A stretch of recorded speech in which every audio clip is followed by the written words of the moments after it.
ಸಮಸ್ಥಾನಿ ಭೂತಾನಿ ಪಶ್ಯ ಮೇ ಯೋಗಮೈಶ್ವರಂ ಭೂತಭೃನ್ನ ಚ ಭೂತಸ್ಥೋ ಮಮಾತ್ಮ ಭೂತಭಾವನಃ. ಇಲ್ಲಿವರೆಗೂ ಕೂಡ ಮಾಡಿದ್ವಿ. 5ನೇ ಶ್ಲೋಕದ ತನಕನೂ ನಾವು ಮೊನ್ನೆ ಮಾಡಿದ್ವಿ.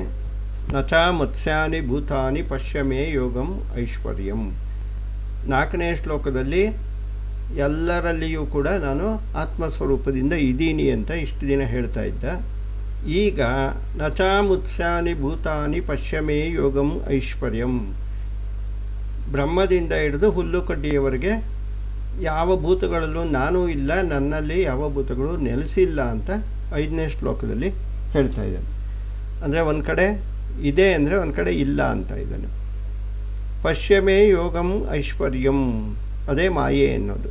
ಇವಾಗ ಮ್ಯಾಜಿಕ್ ಶೋ ಅಂತ ಮಾಡ್ತಾರೆ, ಅಲ್ಲಿ ಏನೂ ಇಲ್ಲದೇ ಇದ್ದರೂ ಕೂಡ ಏನೋ ಇರೋ ಥರ ನಮಗೆ ಕಾಣಿಸ್ತಾ ಇರುತ್ತೆ. ಅದೇ ಮ್ಯಾಜಿಕ್. ಮಾಯೆ ಅಂದರೆ ಆ ರೀತಿಯೇ ಅದು. ಏನೂ ಇರಲ್ಲ. ಈಗ ಆಕಾಶದಲ್ಲಿ ನೀಲಿ ಬಣ್ಣ ಕಾಣಿಸ್ತಾ ಇದೆ ನಮಗೆ, ಆದರೆ ವಿಜ್ಞಾನಿಗಳು ಹೇಳ್ತಾರೆ ಆಕಾಶಕ್ಕೆ ಬಣ್ಣವೇ ಇಲ್ಲ ಅಂತ. ಅಲ್ಲಿ ನೀಲಿ ಬಣ್ಣವೇ ಇಲ್ಲ, ಆದರೆ ನಮಗೆ ಇರೋ ಥರನೇ ಕಾಣಿಸ್ತಾ ಇದೆ. ಆಮೇಲೆ ಬಿಸಿಲು ಕುದುರೆ ಅಂತಲೂ ನೀವು ಕೇಳಿರ್ತೀರ. ಈ ಒಂದು ಮರಳುಗಾಡು ಅಥವಾ ತುಂಬ ಬೇಸಿಗೆ ಸಮಯದಲ್ಲಿ ಟಾರ್ ರೋಡ್ ಮೇಲೂ ಅಷ್ಟೇ ಸ್ವಲ್ಪ ದೂರ ಎಲ್ಲೋ ನೀರು ಹರಿತಾ ಇದ್ದಾಗ ಕಾಣಿಸುತ್ತೆ. ಹತ್ತಿರಕ್ಕೆ ಹೋದರೆ ಅಲ್ಲಿ ನೀರು ಇರಲ್ಲ, ಏನೂ ಇರಲ್ಲ. ಆ ರೀತಿ ಇಲ್ಲದೇ ಇದ್ದರೂ ಕೂಡ ಇರೋ ಥರ ಕಾಣಿಸ್ಕೊಳ್ಳೋದೇ ಮಾಯೆ. ಹಾಗೆಯೇ ಆ ಭಗವಂತ ನಮ್ಮಲ್ಲೂ ಇಲ್ಲ, ನಾವು ಭಗವಂತನಲ್ಲೂ ಇಲ್ಲ, ಆದರೆ ನಮ್ಮಲ್ಲಿ ಭಗವಂತ ಇರೋ ಥರ, ಭಗವಂತನಲ್ಲಿ ನಾವೆಲ್ಲ ಇರೋ ಥರ ಕಾಣಿಸ್ಕೋತಾ ಇದೆ. ಪಶ್ಯಮೇ ಯೋಗಂ ಐಶ್ವರ್ಯಂ. ನನ್ನ ಈ ಮಹತ್ತಾದ ಮಾಯೆಯನ್ನು, ಐಶ್ವರ್ಯವನ್ನು ಅರ್ಜುನ ನೋಡು, ಎಷ್ಟು ಈ ಜಗತ್ತು ವಿಚಿತ್ರವಾಗಿದೆ ಅಂತ ಹೇಳ್ತಾ ಇದ್ದಾನೆ. ಭೂತಭೃನ್ ನಚ ಭೂತಸ್ಥೋ. ಎಲ್ಲ ಭೂತಗಳನ್ನು ಧರಿಸಿರುವೆನು. ಭೂತಭೃನ್ ಅಂದರೆ ಎಲ್ಲ ಭೂತಗಳನ್ನು ನಾನು ಧರಿಸಿದ್ದೀನಿ. ಧರಿಸೋದು ಅಂದರೆ ಅದನ್ನು ಸಾಕಿ ಸಲಹುತ್ತಾ ಇದ್ದೀನಿ. ನಚ ಭೂತಸ್ಥೋ, ಎಲ್ಲ ಭೂತಗಳನ್ನು ನಾನು ಸಲಹುತ್ತಾ ಇದ್ದರೂ ಕೂಡ ನಾನು ಆ ಭೂತಗಳಲ್ಲಿ ಇಲ್ಲ. ಇದೇ ವಿಷಯನೇ ನಮಗೆ ಕರ್ಮಯೋಗ, ಸ್ಥಿತಪ್ರಜ್ಞನ ಲಕ್ಷಣ ಇವೆಲ್ಲ ಬಂದಾಗ ಈ ಭಗವಂತನ ಸ್ಥಿತಿನೇ ಅದು. ಈಗ ನಾನು ಸಂಸಾರದಲ್ಲಿ ಇದ್ದೀನಿ, ನಾನು ಸಂಸಾರದಲ್ಲಿ ಇಲ್ಲ, ಎರಡೂ ಹೇಳೋದು. ಹೇಗೆ ಸಂಸಾರದಲ್ಲಿರ್ತೀವಿ? ಸಂಸಾರಕ್ಕೆ ಬೇಕಾದ ಎಲ್ಲ ಜವಾಬ್ದಾರಿಗಳನ್ನು ನಿರ್ವಹಿಸ್ತಾ ಇರ್ತೀವಿ, ಎಲ್ಲ ಕೆಲಸಗಳನ್ನು ಶ್ರದ್ಧೆಯಿಂದ ಮಾಡ್ತಾ ಇರ್ತೀವಿ. ಆದರೆ ನಮ್ಮ ಮನಸ್ಸು ಮಾತ್ರ ಸಂಸಾರದಲ್ಲಿ ಇರಲ್ಲ, ಅದು ಆ ಭಗವಂತನಲ್ಲಿ ಇರುತ್ತೆ.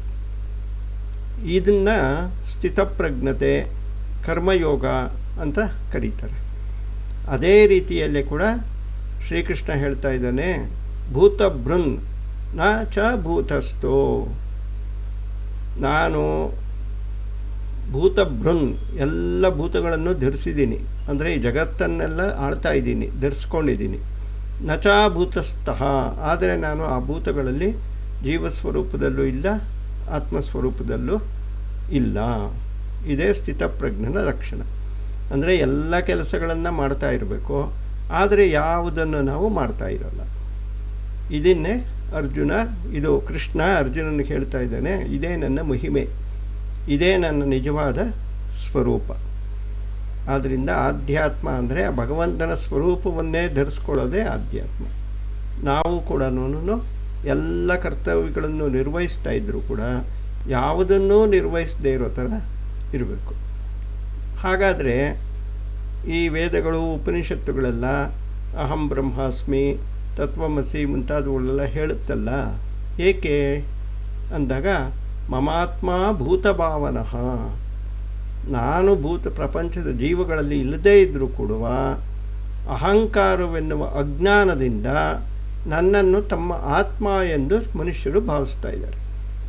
ನಾನಿಲ್ಲ, ಆದರೆ ಮನುಷ್ಯನಲ್ಲಿ ಅಹಂಕಾರ, ನಾನು ಅನ್ನೋ ಒಂದು ಅಹಂಕಾರ ಇದೆಯಲ್ಲ, ಅದರಿಂದಾಗಿ ನನ್ನಲ್ಲಿರುವ ಆತ್ಮನೇ ಭಗವಂತ ಅಂತ ಈ ರೀತಿಯಾಗಿ ಅಜ್ಞಾನದಿಂದ ಭಾವಿಸ್ತಾ ಇದ್ದಾರೆ ಅಂತ ಶ್ರೀಕೃಷ್ಣ ಹೇಳ್ತಾ ಇದ್ದಾರೆ. ಇವೆಲ್ಲ ಸ್ವಲ್ಪ ಕನ್ಫ್ಯೂಷನ್ ಆಗುತ್ತೆ, ಮುಂದಕ್ಕೆ ಅರ್ಥ ಆಗುತ್ತೆ, ಚಿಂತೆ ಇಲ್ಲ.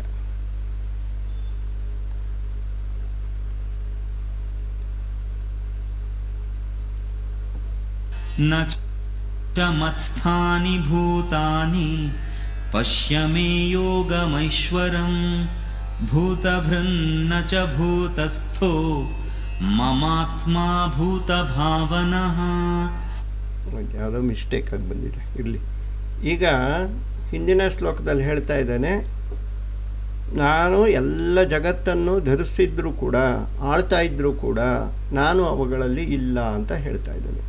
ಯಾವ ರೀತಿ ಇದನ್ನು ಅರ್ಥ ಮಾಡ್ಕೋಬೇಕು ಅಂದರೆ 6ನೇ ಶ್ಲೋಕದಲ್ಲಿ ಒಂದು ಉದಾಹರಣೆಯನ್ನು ಹೇಳ್ತಾ ಇದ್ದಾನೆ.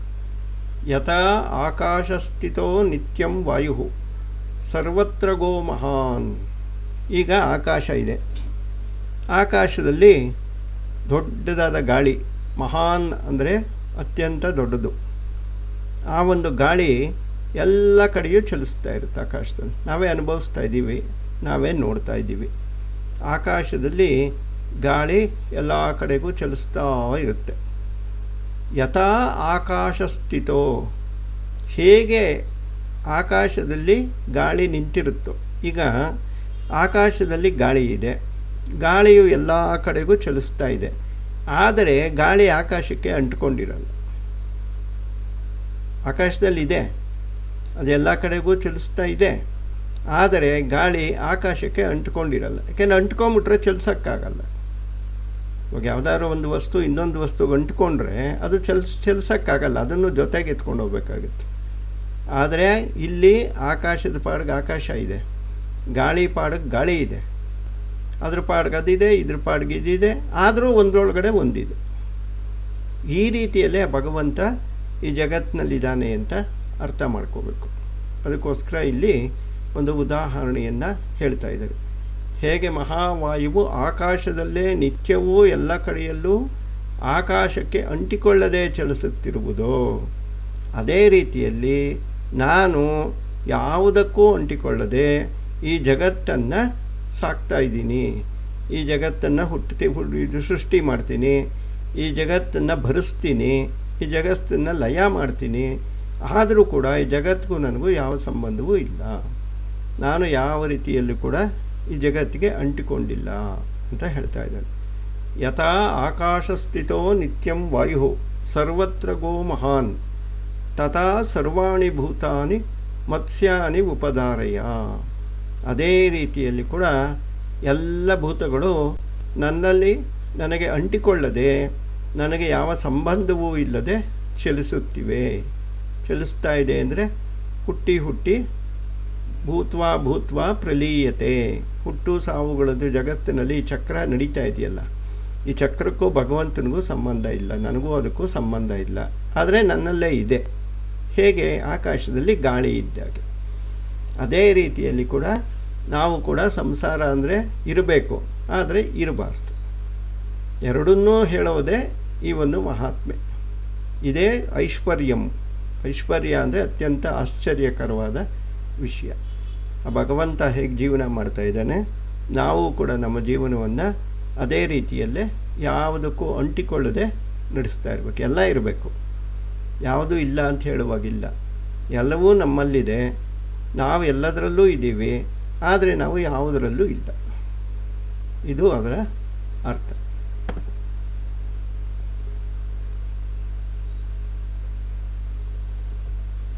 ನ ಚ ಮತ್ಸ್ಥಾನಿ ಭೂತಾನಿ ಪಶ್ಯ ಮೇ ಯೋಗಮೈಶ್ವರಂ ಭೂತಭೃನ್ನ ಚ ಭೂತಸ್ಥೋ ಮಮಾತ್ಮ. ಎಲ್ಲ ಸ್ವಲ್ಪ ಹಿಂದೆ ಮುಂದೆ ಆಗೋಗಿದೆ, ಇದು ಇರಲಿ. ಸರ್ವಭೂತಾನಿ ಕೌಂತೆಯ ಪ್ರಕೃತಿಂ ಯಾಂತು ಮಾಮಿಕಾಂ ಕಲ್ಪಕ್ಷಯೇ ಪುನಸ್ತಾನಿ ಕಲ್ಪಾದೌ ವಿಸೃಜಾಮಿ ಅಹಂ ಅಂತ ಹೇಳ್ತಾ ಇದ್ದಾನೆ 7ನೇ ಶ್ಲೋಕದಲ್ಲಿ. ಏನು ಅಂದರೆ, ಹಾಗಾದರೆ ಭಗವಂತನಿಗೆ ಅಂಟಿಕೊಳ್ಳದೆ ಈ ಜಗತ್ತು ನಡೀತಾ ಇದೆ ಅಂತ ಆಯಿತು. ಒಂದು ಹುಟ್ಟು ಸಾವಿನ ದೊಡ್ಡ ಚಕ್ರ ಇದು, ಅದೇ ಸಂಸಾರ ಚಕ್ರ. ಅದರಲ್ಲಿ ಎಲ್ಲ ಪ್ರಾಣಿಗಳು ಭೂತ್ವಾ ಪ್ರಲೀಯತೆ, ಹುಟ್ಟುತ್ತೆ ಸಾಯುತ್ತೆ, ಭೂಲೋಕದಿಂದ ಇನ್ನೊಂದು ಲೋಕಕ್ಕೆ ಹೋಗುತ್ತೆ, ತಿರ್ಗಾ ಭೂಲೋಕಕ್ಕೆ ಬರುತ್ತೆ. ಇದೇ ರೀತಿಯಲ್ಲಿ ಚಕ್ರ ನಡೀತಾ ಇದೆ. ಹೇಗೆ ನಡೀತಾ ಇದೆ? ಸರ್ವಭೂತಾನಿ ಕೌಂತೆಯ ಪ್ರಕೃತಿಂ ಯಾಂತಿ ಮಾಮಿಕಾಂ.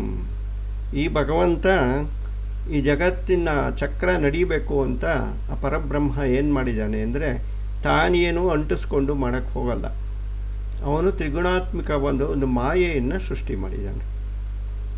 ಸತ್ವಗುಣ, ರಜೋಗುಣ ಮತ್ತು ತಮೋಗುಣ, ಈ 3 ಗುಣಗಳಿಂದ ಕೂಡಿದ ಮಾಯೆಯನ್ನು ಆ ಭಗವಂತ ಸೃಷ್ಟಿ ಮಾಡಿದ್ದಾನೆ. ಅದನ್ನು ಪ್ರಕೃತಿ ಅಂತಲೂ ಕೂಡ ಕರೀತಾರೆ. ಆ ಪ್ರಕೃತಿ ಎಂಬ ಮಾಯೆಯು ಈ ಜಗತ್ತನ್ನು ನಡೆಸ್ತಾ ಇದೆ. ಭಗವಂತ ನೇರವಾಗಿ ನಡೆಸ್ತಾ ಇಲ್ಲ. ಭಗವಂತ ಏನು ಮಾಡಿದ್ದಾನೆ, ಒಂದು ತ್ರಿಗುಣಾತ್ಮಕವಾದ ಪ್ರಕೃತಿ ಎನ್ನುವ ಮಾಯೆಯನ್ನು ಸೃಷ್ಟಿ ಮಾಡಿದ. ಆ ಮಾಯೆಯು ಈ ಹುಟ್ಟು ಸಾವು ಜಗತ್ತಿನ ಚಕ್ರಗಳನ್ನೆಲ್ಲ ನಡೆಸ್ಕೊಂಡು ಹೋಗ್ತಾ ಇದೆ. ಹಾಗಾಗ್ಬಿಟ್ಟು ನಾವು ಏನೇ ಮಾಡಿದ್ರೂ ಕೂಡ ಅದು ಭಗವಂತನಿಗೆ ಅಂಟ್ಕೊಳ್ಳೋದಿಲ್ಲ. ಕಲ್ಪಕ್ಷಯೇ ಪುನಸ್ತಾನಿ ಕಲ್ಪಾದೌ ವಿಸೃಜಾಮಿ ಅಹಂ. ಯಾವಾಗ ಯುಗವು ಮುಗೀತಾ ಬರುತ್ತೋ ಆಗ ಈ ಜಗತ್ತಿನಲ್ಲಿರುವ ಎಲ್ಲ ಸ್ಥಾವರ ಜಂಗಮಾತ್ಮಕವಾದ ವಸ್ತುಗಳು ಕೂಡ ಆ ಪ್ರಕೃತಿ ಎಂಬ ಮಾಯೆಯಲ್ಲಿ ಹೋಗಿ ಸೇರ್ಕೊಂಡ್ಬಿಡುತ್ತೆ.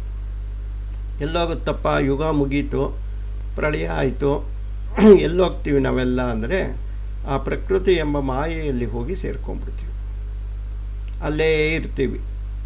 ಅದೇ ಭಗವಂತ ತಿರ್ಗಾನು ಅದೇ ಮಾಯೆಯನ್ನಿಟ್ಕೊಂಡು ಮತ್ತೆ ನಮ್ಮನ್ನೆಲ್ಲ ಸೃಷ್ಟಿ ಮಾಡಿ ಈ ಭೂಲೋಕಕ್ಕೆ ಬಿಡ್ತಾನೆ. ಅಲ್ಲಿಗೆ ಹೊಸ ಯುಗ ಪ್ರಾರಂಭವಾಯಿತು. ಹಾಗೆ ಯುಗದ ಅಂತ್ಯ ಮತ್ತು ಯುಗದ ಆದಿಯಲ್ಲಿ ಎಲ್ಲ ಜೀವಿಗಳು ಕೂಡ ಆ ಪ್ರಕೃತಿಯನ್ನೇ ಆಶ್ರಯಿಸಿರುತ್ತೆ. ಸೊ ಆದ್ದರಿಂದ ಆ ಪ್ರಕೃತಿ ಎಂಬ ಮಾಯೆಯನ್ನು ಆಶ್ರಯಿಸಿರೋದು ಪುನರ್ಜನ್ಮಕ್ಕೆ ಕಾರಣ ಆಗುತ್ತೆ. ಆದರೆ ಆ ಪರಬ್ರಹ್ಮನಾದ ಅಕ್ಷರ ಬ್ರಹ್ಮನನ್ನೇ ನಾವು ಆಶ್ರಯಿಸಿದರೆ ನಮಗೆ ಮತ್ತೆ ಪುನರ್ಜನ್ಮ ಇಲ್ಲ ಅಂತ ಹಿಂದಿನ ಶ್ಲೋಕಗಳು ಕೂಡ ಹೇಳಿದ್ದೀವಿ.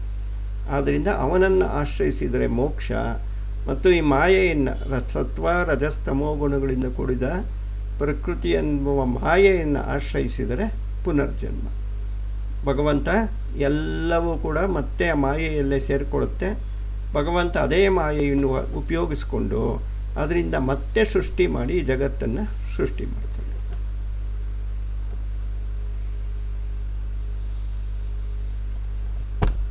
ನ ಚ ಮತ್ಸ್ಥಾನಿ ಭೂತಾನಿ ಪಶ್ಯ ಮೇ ಯೋ. ಪ್ರಕೃತಿಂ ಸ್ವಾಂ ಅವಷ್ಟಭ್ಯ ವಿಸೃಜಾಮಿ ಪುನಃ ಪುನಃ ಭೂತಗ್ರಾಮಂ ಇವಂ ಕೃತ್ಸ್ನಂ ಅವಶಂ ಪ್ರಕೃತೇರ್ವಶಾತ್. ಪ್ರಕೃತಿಂ ಸ್ವಾಂ ಅವಷ್ಟಭ್ಯ ಅಂದರೆ ಈ ಭಗವಂತ ಈ ಜಗತ್ತನ್ನು ಸೃಷ್ಟಿ ಸ್ಥಿತಿ ಲಯ ಸೃಷ್ಟಿ ಮಾಡುವಾಗ ವಿಷ್ಣು ಅನ್ನಿಸ್ಕೋತಾನೆ, ಬ್ರಹ್ಮ ಅನ್ಸ್ಕೋತಾನೆ. ಸ್ಥಿತಿಯನ್ನು ಕಾಪಾಡುವಾಗ ವಿಷ್ಣು ಅನ್ಸ್ಕೋತಾನೆ, ಶ್ರೀಮನ್ನಾರಾಯಣ ಅನ್ಸ್ಕೋತಾನೆ.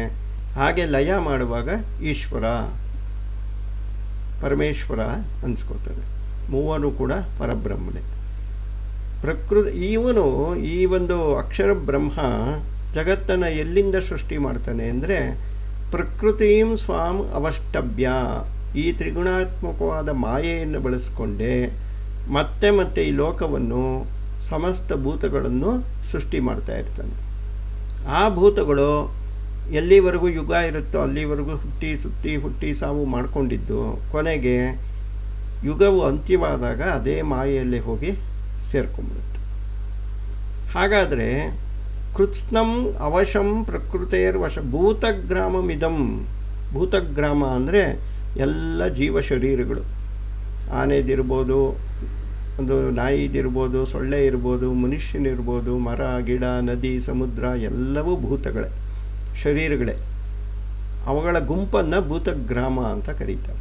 ನಾವೆಲ್ಲರೂ ಕೂಡ ನಮ್ಮ ಕಣ್ಣಿಗೆ ಏನೇನು ಕಾಣಿಸ್ತಾ ಇದೆ ಪ್ರಕೃತಿಯಲ್ಲಿ ಅವೆಲ್ಲ ಕೂಡ ಭೂತಗ್ರಾಮಂ. ಈ ಭೂತಗ್ರಾಮಗಳೇನಾಗೋಗುತ್ತೆ, ಎಲ್ಲ ಕೃತ್ಸ್ನಂ ಅಂದರೆ ಎಲ್ಲವೂ, ಸರ್ವಂ ಎಲ್ಲವನ್ನು. ಅವಶಂ, ಇಲ್ಲಿ ಒಂದು ಬಹಳ ವಿಕ್ಷೀಯವಾದ ವಿಷಯ ಇದೆ.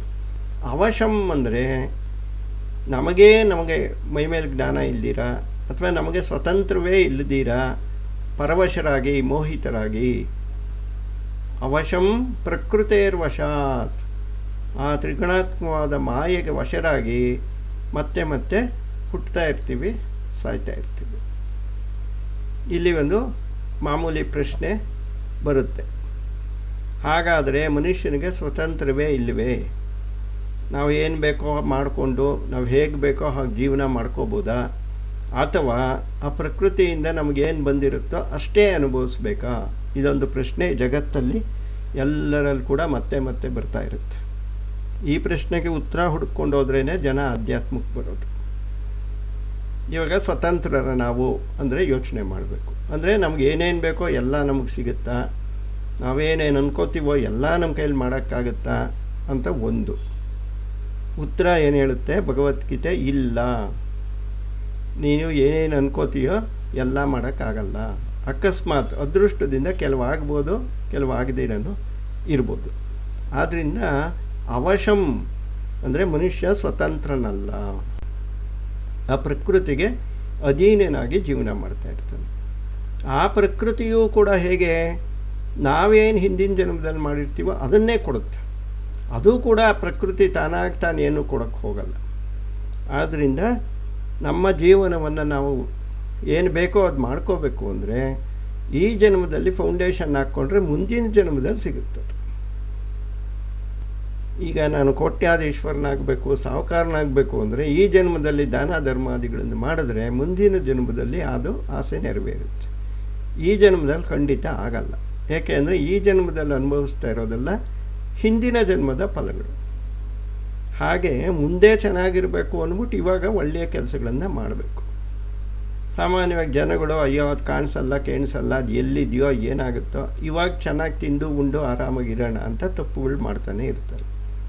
ಆದರೆ ಯಾರಿಗೆ ಶ್ರದ್ಧೆ ಇದೆ, ನಂಬಿಕೆ ಇದೆ, ಅವರು ಮುಂದಿನ ಜನ್ಮದ ಉನ್ನತಿಗಾಗಿ ಈ ಜನ್ಮದಲ್ಲಿ ಒಳ್ಳೆಯ ಕೆಲಸಗಳನ್ನು ಮಾಡ್ತಾನೆ ಇರಬೇಕಾಗುತ್ತೆ. ಆದ್ದರಿಂದ ಕೃತ್ಸ್ನಂ ಅವಶಂ ಪ್ರಕೃತೇರ್ ವಶಾತ್.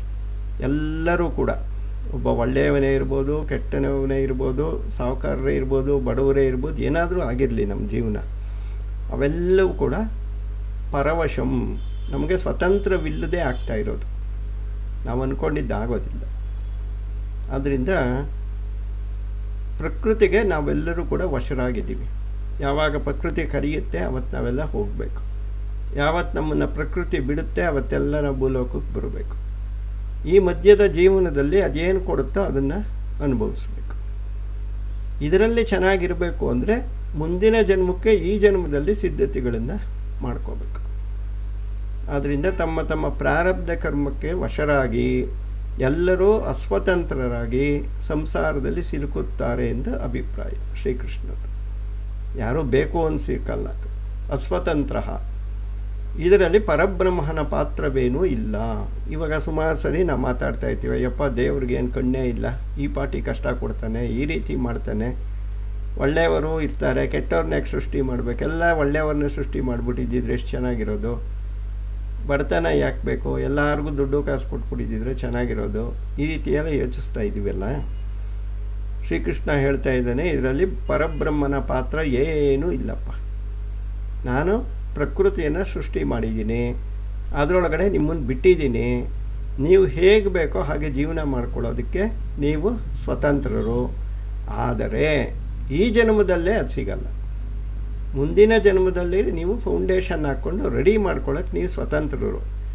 ಈ ಜನ್ಮದಲ್ಲೇ ಅನುಭವಿಸ್ತಾ ಇರೋದೆಲ್ಲ ಅಸ್ವತಂತ್ರರು. ನಮಗದರಲ್ಲೇನೂ ಕೂಡ ಯಾವ ರೈಟ್ಸೂ ಇಲ್ಲ, ಯಾವ ಕಂಟ್ರೋಲೂ ಇಲ್ಲ. ಅದೇನ ಭವತ್ಯೇವ ಭವಿತವ್ಯಾನಾಮ ಅಂತ ಶ್ರೀರಾಮ ಕೂಡ ರಾಮಾಯಣದಲ್ಲಿ ಹೇಳ್ತಾನೆ. ಲಕ್ಷ್ಮಣನಿಗೆ ಹೇಳ್ತಾನೆ, ಈಗ ಏನೋ ವಿಷಯಗಳು ಕಾಡಲ್ಲಿ ಮಾತಾಡ್ತಾ ಇರುವಾಗ, ಲಕ್ಷ್ಮಣ ಭವತ್ಯೇವ ಭವಿತವ್ಯಾನಾಮ್, ಏನಾಗಬೇಕೋ ಅದೇ ಆಗುತ್ತೆ, ನೀನೇನೇನು ಮಾಡಿದ್ರೂ ಅಷ್ಟೇ ಅಂತ ಒಂದು ಮಾತು ಹೇಳಿದಾಗ ಸುಮ್ಮನೆ ಆಗೋಗ್ತಾನೆ ಲಕ್ಷ್ಮಣ. ಆಹಾ ಸರಿ ಇದು ಹೀಗೆ. ಆದ್ದರಿಂದ ಇಷ್ಟೆಲ್ಲ ವಿಷಯ 8ನೇ ಶ್ಲೋಕದಲ್ಲಿ ಬರುತ್ತೆ.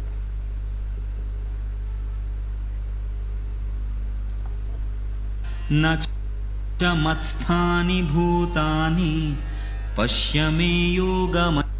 ಯಾಕೋ ಒಂದು ಸರಿ ಇಲ್ಲ. ಹಾಂ. ನ ಚ ಮಾಂ ತಾನಿ ಕರ್ಮಾಣಿ ನಿಬಧ್ನಂತಿ ಧನಂಜಯ ಉದಾಸೀನವತ್ ಉದಾಸೀನಂ ಅಸಕ್ತಂ ತೇಷು ಕರ್ಮಸು. ಈಗ ಈ ಭಗವಂತ ಪ್ರಕೃತಿಯನ್ನು ಸೃಷ್ಟಿ ಮಾಡ್ದ. ಪ್ರಕೃತಿಯು ಈ ಜಗತ್ತನ್ನು ಸೃಷ್ಟಿ ಮಾಡಿ ನಡೆಸ್ಕೊಂಡು ಹೋಗ್ತಾ ಇದೆ. ಇವೆಲ್ಲ ಕೂಡ ಇಷ್ಟು ಶ್ಲೋಕಗಳಲ್ಲಿ ತಿಳ್ಕೊಂಡಿದ್ದೀವಿ. ಹಾಗಾದರೆ ಪ್ರಕೃತಿಯನ್ನು ಸೃಷ್ಟಿ ಮಾಡೋದು, ಪ್ರಕೃತಿಯು ಈ ಜಗತ್ತನ್ನು ಸೃಷ್ಟಿ ಮಾಡೋದು, ಇವೆಲ್ಲ ಕರ್ಮಗಳು ತಾನೆ.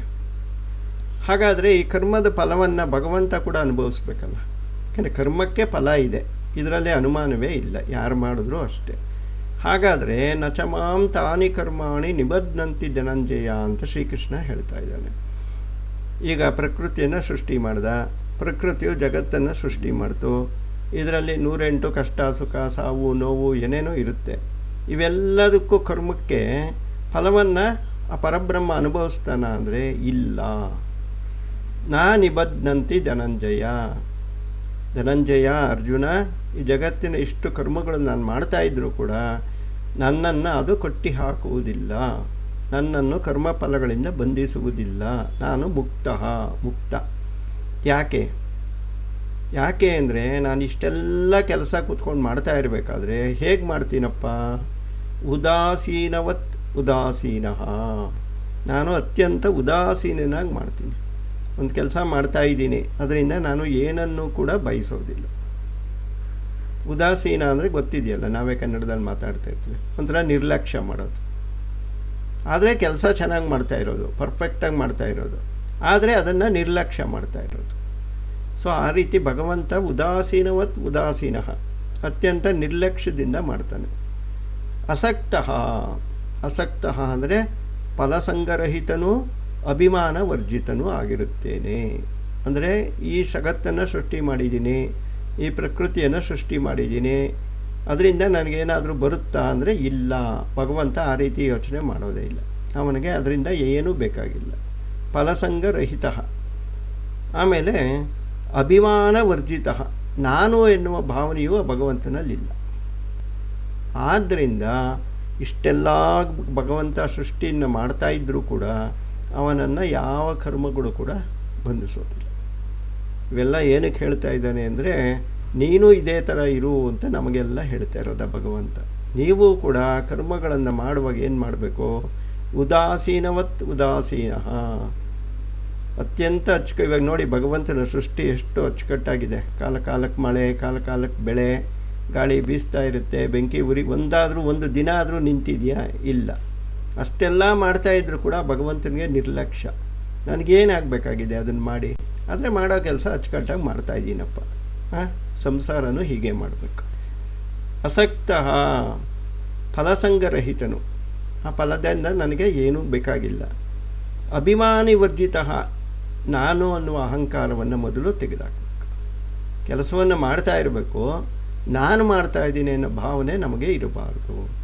ಈ ರೀತಿಯಲ್ಲಿ ನಾವು ಮಾಡಿದಾಗ ಇದೇ ಕರ್ಮಯೋಗ, ಇದೇ ಸ್ಥಿತಪ್ರಜ್ಞನ ಲಕ್ಷಣ, ಇದೇ ಪರಬ್ರಹ್ಮನ ಸ್ಥಿತಿ. ಈ ಸ್ಥಿತಿಯಲ್ಲಿದ್ದಾಗ ನಮಗೂ ಪರಬ್ರಹ್ಮನಿಗೂ ಯಾವುದೇ ವ್ಯತ್ಯಾಸ ಕೂಡ ಬರಲ್ಲ. ಆದ್ದರಿಂದ ಸಾಧಕರಾದವ್ರು ಏನು ಮಾಡಬೇಕು? ಅಭಿಮಾನ ಬರ್ತಾ ಇರುತ್ತೆ, ಏನಾದ್ರು ಮಾಡ್ತಾ ಇರುವಾಗ ನಾನು ಅಂತ ಬರ್ತಾ ಇರುತ್ತೆ. ಅದನ್ನು ಎತ್ತಿ ಅಮುಕಿ ಪಕ್ಕಕ್ಕೆ ಬಿಸಾಕ್ತಾ ಇರಬೇಕು. ಆಸೆ ಬರ್ತಾ ಇರುತ್ತೆ, ಆಸೆಗಳನ್ನು ಪಕ್ಕಕ್ಕೆ ತಳ್ತಾ ಇರಬೇಕು. ಆಸಕ್ತಿ ಬರುತ್ತೆ, ಆವಾಗ ಉದಾಸೀನನಾಗಬೇಕು. ಹೀಗೆ ಪ್ರಯತ್ನವನ್ನು ಮಾಡ್ತಾ ಇದ್ದರೆ ಸಾಧಕರಾಗಿ ಒಂದು ದಿನ ಪರಬ್ರಹ್ಮನ ಸ್ವರೂಪವನ್ನೇ ನಾವು ಕೂಡ ಹೊಂದಬೋದು. ಅದೇ ಮೋಕ್ಷ. ಈಗ ಪ್ರಶ್ನೋತ್ತರ ಇದ್ದರೆ ತಗೊಂಡು.